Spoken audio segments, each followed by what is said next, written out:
Guys, and welcome back to another pod. In today's one, we are going to be talking a little bit about type 2 diabetes. Again, something that South Asians tend to have a predominance for, but we also know why that is as well. So we're going to break that down in a little bit more in this podcast. So, Parn, I am going to come to you in the sense of, what have you seen in terms of type 2 diabetes with your family? Is there anybody in your family that has it? Just kind of talk me through that a little bit. Yeah, absolutely. And I think my story probably resonates with a lot of people in the South Asian community. We often hear that, our parents, grandparents have had type 2 diabetes, and it's almost the inevitability that I'm going to get it too. And unfortunately, it's the case for my father, it's the case for my brothers on the verge. And to be honest with you, it was alarming for myself as well. In the back of my mind, before I got into health and fitness and wanting to take care of myself, I had that in the back of my mind that I was just inevitably going to be another South Asian who got type 2 diabetes. Yeah. But I think it's important to note that there are preventative measures. It's absolutely not something that you're stuck with just because it's hereditary. And there are steps that can be taken to ensure that you don't fall in line with the rest of the pack, so to speak. Yeah. No, and obviously we're going to break down a little bit more of like preventative measures and what we can do around that as well. But I'm very curious to know, having had family members who are currently going through or experiencing type 2 diabetes, what's, for lack of better words, what's their attitudes towards it? I think the attitude you tend to see is that, I'll just get a medication for it, right? And I think that tends to be the go-to for a lot of illnesses, for sure, and sometimes it's very much so warranted, but it's almost as if you are not taking the easy route out, but not wanting to look at ways to improve your lifestyle to be able to try to combat it. So I think obviously that's going to help them manage things to a certain degree, but I think the key thing here is that we don't want everyone to be running around with a container full of pills to have to take every single day.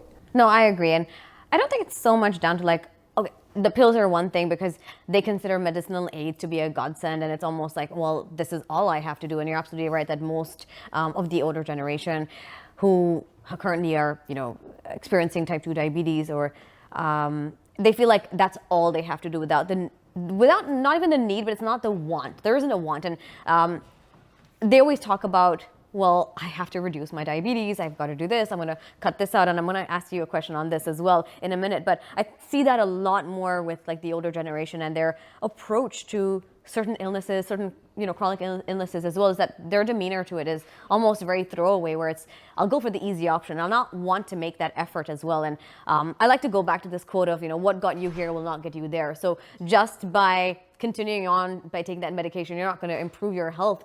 If anything, you're just making your body, I guess, in a way more resistant as well. And you'll still continue on with your lifestyle. Not improving that will only make life worse. So coming obviously, Sejal, to you, so some of the very interesting, myths that we hear parents, older generation who currently have diabetes, what do they oftentimes say as their preventative measure, so to say?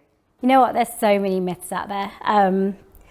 We have certain family members where, they get these WhatsApps every morning and it's some YouTube links, and they come and say, oh, I'm going to stop doing this today because this is going to take my diabetes away. And, not being rude or anything, but there's this big eye roll saying, no, it needs to be educated more about, not watching these YouTube links of have a cup of jeera pani in the water.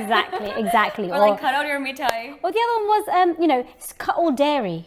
And I'm like, there's quick so rice. many. That's the other one I've heard as well. Yeah. It's like, or just have the mithai, because you've got it anyway. That one piece of mithai, just one's not going to harm you. Yeah. But actually, that one piece of mithai probably has about 4 of your days worth of sugar that you need to consume. So there's lots of myths. But I think, as I said, it's one of them is the all or nothing. Yeah.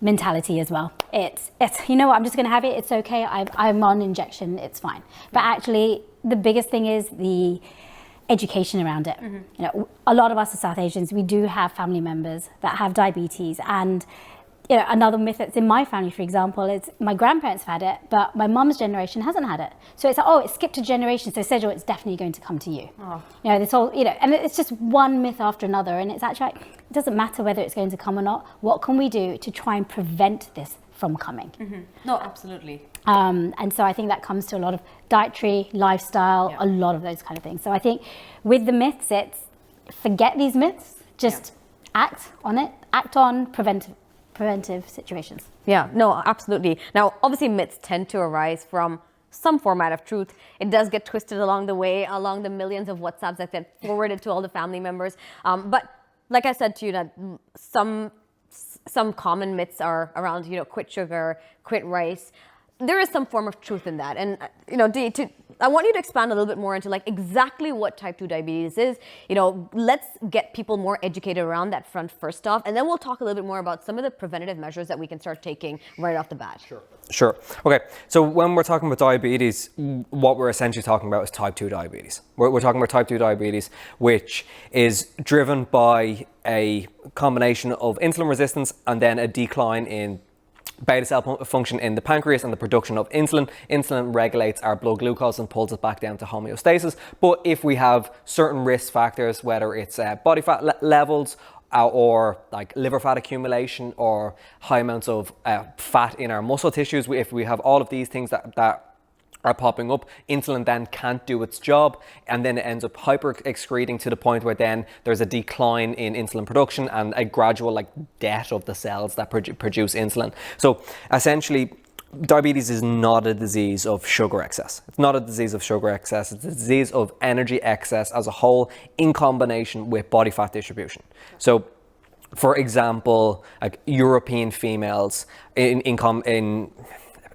comparison to males, our European males. European females have like more of a pear-shaped body fat distribution, so there isn't that central adiposity. That is one of the big risk factors for diabetes. So when we get that central adiposity, then there's a spillover of that central fat into the liver. There's liver fat accumulation and then a gradual decline in beta cell function because there's a spillover of that fat from the liver into the pancreas. And we do know, it's pretty well established in the South Asian population, that per given BMI, there is going to be higher amounts of central adiposity. We're going to see that spillover of the central fat into the liver, into the pancreas, the same way as we see across all humans. And there is a couple of things that we can do to decrease our diabetes and put it into remission, which we'll continue to chat about now. Yeah. No, absolutely. I mean, like I said, some of the myths that there are about, reducing your sugar intake to have less of your rice or quit rice altogether. But I think it is a little bit more in depth of that as well, where it is the quality of your nutrition. Do you want to dive a little bit deeper into that? Yeah. So there's a couple of things that we want to be considering. Let's say if we just go carbs, protein, fats, it's a nice logical way of working through.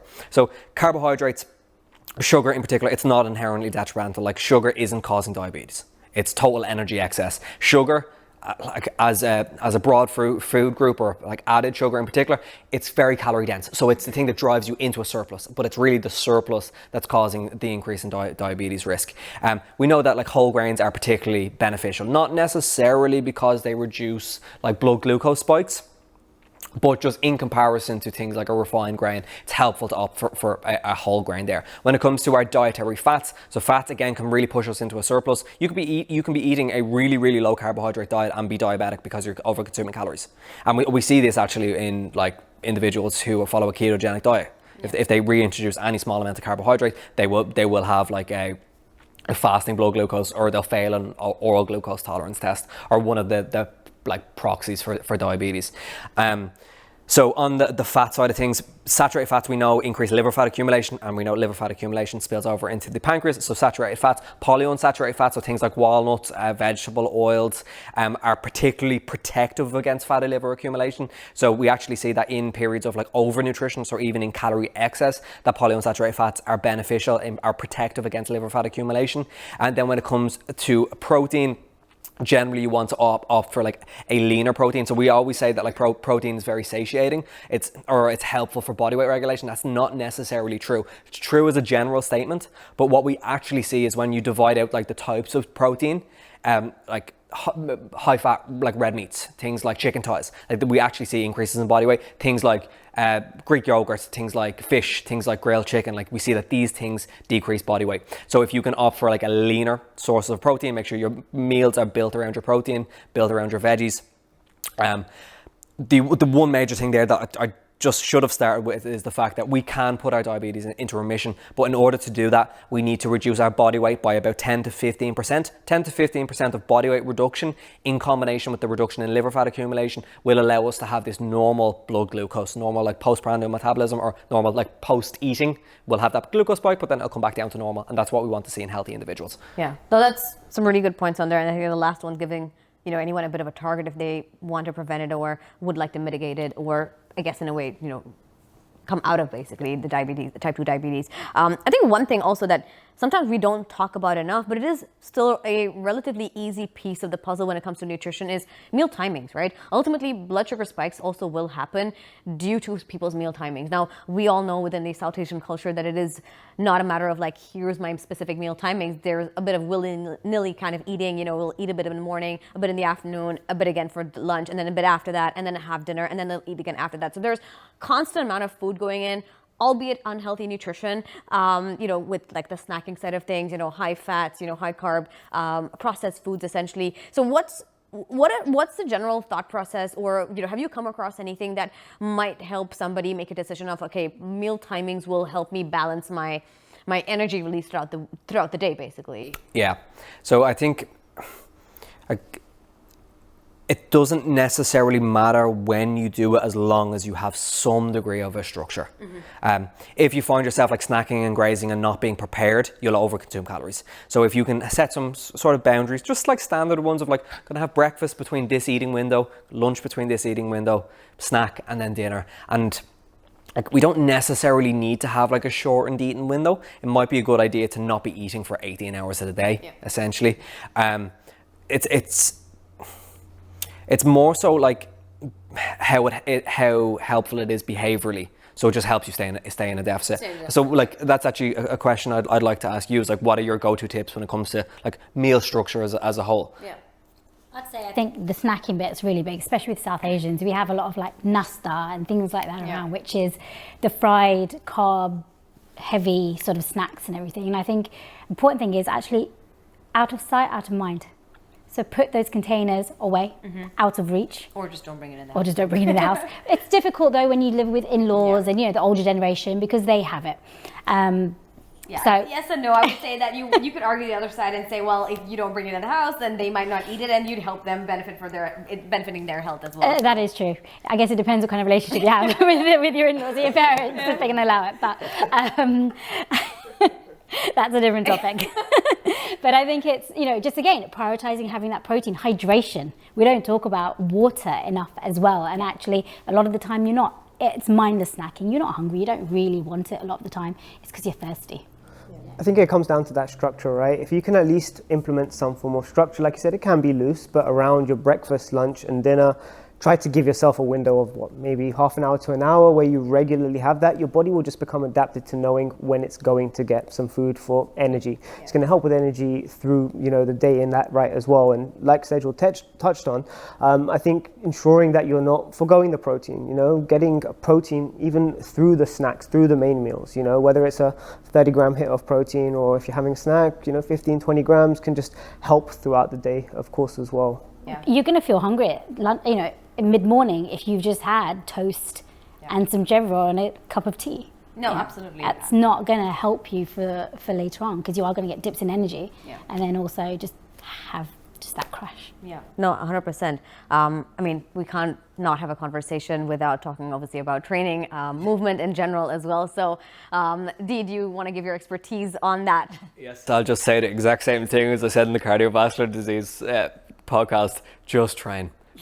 Doesn't matter what it is, do some sort of physical activity. We know it's going to be beneficial independent of whether it helps you lose weight or not.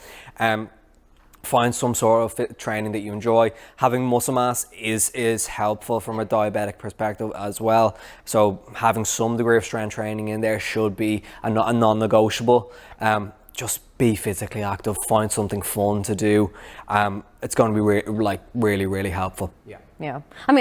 Ultimately, all the tips we've given here, nothing's majorly groundbreaking. It's nothing that you haven't really heard of in the past. It's all things we always talk about on a regular basis, because honestly, from your training to your nutrition to your general lifestyle management, they're all low-hanging fruits when it comes to your health. And if you can kind of reach for those and put them into practice more regularly, you will be guaranteed a healthier life in general, a far longer life in general as well. So hopefully this podcast has been helpful to give you guys insights on diabetes, how to manage it, some fun quirks obviously on what we've seen with family and, you know, how people generally manage them in the past or with other, you know, having had it already as well. And apart from that, any of the resources we have to this, we will make sure to link it in the comments. But I hope you enjoyed it, and we'll see you in the next one.